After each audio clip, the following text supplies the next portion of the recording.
আসিয়া। আহা, আল্লাহর সামনে একবার মাথা নত করেছে, পৃথিবীর কোন শক্তির সামনে মাথা নত করে নাই। আসিয়া এবং ফেরাউনের ফিনান্স মিনিস্টার, অর্থমন্ত্রীর বিবি লুকিয়ে কালিমা পড়েছে, সাইয়েদনা মূসা আলাইহিস সালামের উপর ঈমান এনেছে। ফেরাউন শুনে দুইজনকে ডেকে নিয়ে আসলো। অর্থমন্ত্রীর বউয়ের সাথে দুধের বাচ্চা, বলল দুইজন নাকি ঈমান এনেছো লুকিয়ে লুকিয়ে, এক আল্লাহরে ছাড়ো, আমি ফেরাউনরে সেজদা দাও। এরা বলল জীবন যাবে কিন্তু ঈমান যাবে না, জীবন দিব কিন্তু ঈমান দিব। প্রথমে ধরলো অর্থমন্ত্রীর বউকে, তাড়াতাড়ি আমার পায়ে সেজদায় লুটিয়ে পড়ো। সে বলে না, জীবন যাবে ঈমান যাবে না। বলল তাই নাকি, দেখি তোমার ঈমানের কত পাওয়ার। জল্লাদরে বলল কড়াইয়ের ভেতরে আগুন গরম করো, তৈল গরম করো, দুধের বাচ্চাটারে টেনে নিয়ে তেলের মধ্যে ছেড়ে দাও।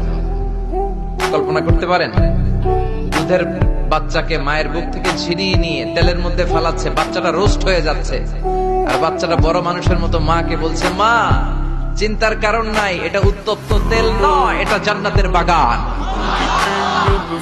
ভয় নাই মা, তুমি চলে আসো, তুমিও লাফিয়ে পড়ো, শাহাদাতের পেয়ালা থেকে মিষ্টি সুধা পান করো। মহিলার ঈমান আরো বেড়ে গেল।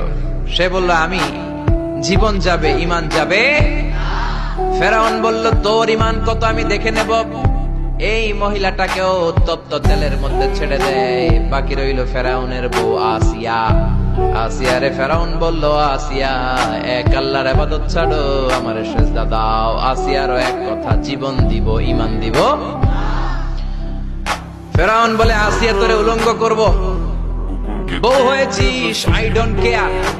হাজার হাজার মানুষের সামনে নিজের বউকে উলঙ্গ করলো। তক্তার মধ্যে উলঙ্গ বউকে শুইয়ে হাতের মধ্যে পেরেক ঢুকালো, পায়ের মধ্যে পেরেক ঢুকালো। এক একটা পেরেক ঢুকায় তক্তার মধ্যে ছিদ্র হয়ে ঢুকে আর ফিনকি দিয়ে রক্ত বেরোয়। আসিয়া চিৎকার মারে। ফেরাউন বলে তাড়াতাড়ি আসিয়ারে তেলের মধ্যে ফেল। আল্লাহ বললেন জিব্রাইল যা, জান্নাতটা তুলে নিয়ে আসিয়ার চোখের সামনে ধর, আমার আসিয়া জান্নাত দেখে দেখে যেন আমার কাছে আসে।